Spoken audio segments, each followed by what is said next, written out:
مقصد د فلسطین باره کې خبره کول، بیت المقدس باره کې خبره کول، د مارونو ډېره غټه اهمیت هم د دې قوم ده، یو ډېر غټ مشکل هم د دې قوم ته دی.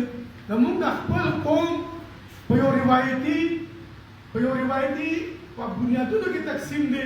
نن 28 مای دی، نن هغه ورځ ده چې اسلامي جمهوریه پاکستان نن په دنیا کې اعتمادي دماکه وکړه او په ټولې دنیا کې د اسلامي یو لښکر یو مضبوط قوت جوړ شو.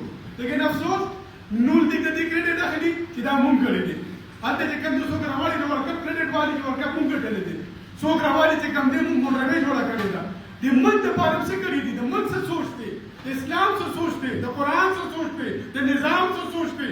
نن تاسو وګورئ په دې کائنات په دې نظام کې نن چې کوم دی عراقیان راپاسېدل، عراق بچ نه کړی شو، فلسطینیان راپاسې فلسطین بچ نه کړی شو، لبنانیان راپاسې لبنان بچ نه کړی شو، افغانان راپاسې افغانستان بچ نه کړی شو، دغه شان د پرمختګ بچ نه کړی شو. نو موږ پاکستانیان هم دا پاکستان نشو بچ کولی. ولې؟ چې موږ مسلمانان सबसे पहले मुसलमान چې موږ مسلمانان شو او یو مسلمانان یو موټی شو، یو طاقت شو، یو والی شو، دا پاکستان بچ کیږي. دا پاکستان په پاکستانیت نشي بچ کیږي. دا څنګه فلسطین په فلسطینیت بچ نشو، عراق په عراقیت بچ نشو. ټول عراق چې کوم د امریکې قبضه واخیسته، نن کویت امریکې سره دی، نن چې کوم دی ډېر لوی ابهام را روان دی. نن سعودي خپل تحفظ دپاره چې کوم دی په مسلمانانو کې انتشار جوړ کړی دی. دی خو ایران د خپل تحفظ دپاره چې کوم دی مسلمانانو کې انتشار جوړ کړی دی، ګروه بندي جوړه کړې ده او مړ کېږي. څوک زما ورونو مسلمان مړ کېږي، کو ډرون طیاره بمباري کوي نو څوک مړ کېږي؟ مسلمان مړ کېږي. کو جټ طیاره بمباري کوي نو څوک مړ کېږي؟ مسلمان مړ کېږي. پرون میرانشاه کې چې کوم واقعات وشو، کو سیکیورټي فورس مړ شو نو څوک مړ شو؟ مسلمان مړ شو. او که نه دا بل طرف ته څوک مړ شو، هغې مسلمانان شهیدان شو. دواړه طرف ته چې کوم دی نو سوچ دا به هله جوړېږي، انقلاب دا به هله راځي، تبدیلي دا په دې کائنات به هله راځي چې مونږ د ملک او وطن، مونږ د فرقو، مونږ د تعصب، مونږ د کفر د تکفیر ته راوځو. او زما د پیر و مرشد صاحبزاده سید ضیاء الحسن د قائم مقام محمود جهاد هغه فرمان مناسبت سره سب سے پہلے مسلمان نه نه بل بیا موږ مسلمان جوړ کړو. هغې نه پس به دا نظام بدلېږي. اصحاب کرام نه وهابیانو، نه دیوبندیانو، نه بریلیانو، نه قریشیانو، نه سعودیانو، نه چې کوم دی هغې چې کوم دی لکه صرف یو مهاجرو انصارو په دې پاکستان دا د اسلام قلعه ده. ما ته یو ځای کې چې کوم دی قطر کې یو معلم صاحب ووي چې پاکستان کې فوج ډېر زیات دي. هغه ته ما وویل چې پاکستان د اسلام قلعه ده. قلعه خو د فوجیانو سره وي یار، قلعه خو د فوج سره وي.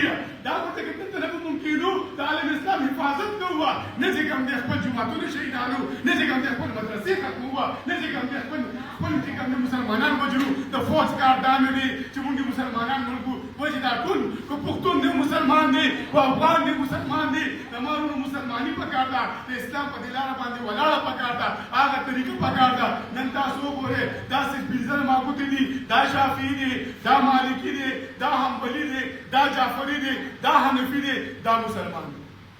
دا مسلمان جوړېږي چې یو موټی شي، یو طاقت شي مسلمان جوړېږي. نه حنفي مړ کېږي، نه وهابي مړ کېږي، نه دیوبندی مړ کېږي، نه بریلی مړ کېږي، نه عسکري فوج مړ کېږي، نه BML مړ کېږي. دا څوک ختمې کې لګیا دي؟ مسلمان مړکې کې لګیا دي. په کشمیر کې مسلمان، په برما کې مسلمان، افغانستان کې مسلمان، فلسطین کې مسلمان، افغانستان کې مسلمان. په کوم ځای کې څوک مړ کېږي؟ مسلمان مړ کېږي. هوا سماعت المسلمین موږ ته قرآن نوم را کړی دی، ځان ته مسلمان ووایه. عالم متحده علماء مشایخ کوثر چې چیرمین صاحب په قیادت کې راوته دي، د ده مقصد صرف یو د اسلام بریالی دی، د اسلام هغه نفاذ دی، د قرآن نفاذ دی. او په دا دور کې دا برصغیر دا پښتانه دا دې لپاره جوړ شوي دي چې دوی به راپاسي. دا د قرآن د نبي کریم صلی الله علیه وسلم فرمان دی، دوی به راپاسي هندوستان او مسلمانۍ. دا جوړ شوي دي مقصد دپاره دي. دا پښتون هم دې لپاره چې دا قبایل دي، دا پښتون قبایل او پاکستان فوج دا د امام مهدي علیه السلام د لښکر سپایان دي.